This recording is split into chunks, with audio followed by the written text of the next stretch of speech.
What comes to mind when you think about science fiction? Hi, I'm Mindy. I'm a librarian from the National Library Board and a self-professed sci-fi nerd. I'm going to show you that science fiction is more than aliens and robots, and it can be enjoyable for everyone, even you. What is science fiction, really? Merriam-Webster defines it as fiction dealing principally with the impact of actual or imagined science on society or individuals, or having a scientific factor as an essential orienting component. Let's break that up. The second part refers to books where science is in the foreground and is sometimes referred to as hard science fiction. It revolves around the accuracy of science and has to make enough theoretical and practical sense to anchor major plot lines. Titles we associate with hard sci-fi are examples such as Arthur C. Clarke's 2001 A Space Odyssey and Michael Crichton's The Andromeda Strain. But that's not all science fiction is. There's the other definition, which opens up quite a few avenues because it means that sci-fi can also be any piece of fiction that uses science or scientific advancement as a premise. So chances are, you've probably interacted with science fiction without knowing about it. In fact, if you've watched a Marvel or DC superhero movie, well, that's already one interaction. High-tech armor, time travel, science experiments gone wrong. These are all forms of scientific concepts that people may not necessarily understand, but that doesn't stop them from enjoying the movies either.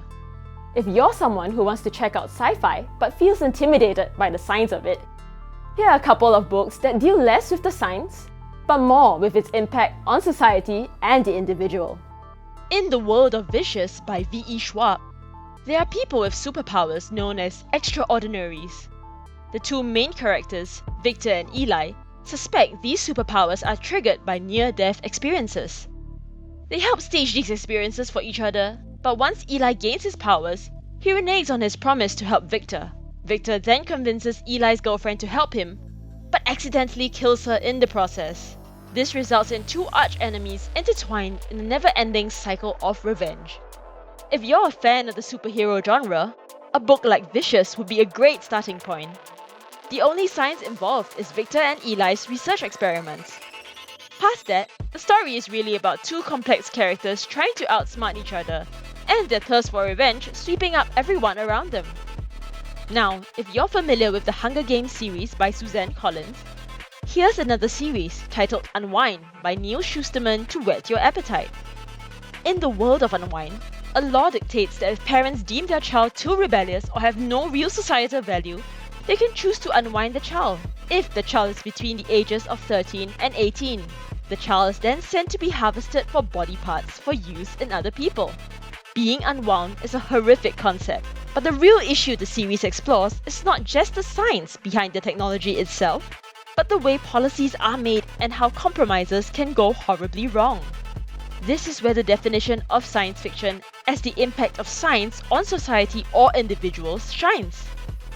While Unwind may be a novel series written for teenagers, the issues tackled are serious contemporary topics worth pondering over.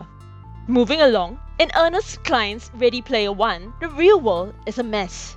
For most of the world's population, relief comes in the utopian VR world called the Oasis, where there's complete freedom to do whatever you want and be whoever you want. When its creator, James Halliday, died, he willed his entire fortune and master access to the Oasis to anyone who can locate 3 special keys hidden within the VR world. Things heat up when the protagonist, Wade Watts, stumbles upon the answer to the first clue and finds the first key. At its core, Ready Player One is about escapism. People turn to the Oasis because they feel the world outside is too terrible to live in. And to be honest, we see this mirrored in our own world. For example, people using video games to escape from reality. A lot of the tensions in the book also come from the dissonance between people's online and real-world identities. Another issue we grapple with as the internet plays an increasingly important role in our lives. Mind boggled yet? No? Great! Remember the other definition of science fiction? Hard science fiction that puts science squarely in the fore. For those of you who want to get into the deeper end of things, here's a book for you. Dark Matter by Blake Crouch is about a character named Jason Desson, a scientist who gives up his career to marry his pregnant girlfriend. On his way home from a party, he gets assaulted and knocked out. He wakes up in a world where he's a famous quantum physicist who creates a device capable of traversing infinite branches of time and realities. Jason tries to make it back to his family, a journey made much more complex by the laws of the multiverse. The book compels you to wonder about your choices in life. What if you had done this? What if you had done that? The multiverse idea suggests that all these versions of you exist simultaneously, and all of them arise from the potential choices you make at any point in time. This book delves in the theory of quantum physics and gives you a taste of what science might have to offer. But at the end of the day, it is the story of a man and his desperate journey home, something everyone can relate to. And there you have it, science fiction where science takes a back seat to the stories told. Fresh off reading these books, it wouldn't be wrong to say that you've read a psychological thriller, a social and political commentary on eugenics, a study on the rise of virtual lives and realities, and a gripping case of stolen identity. And this is just the tip of the iceberg.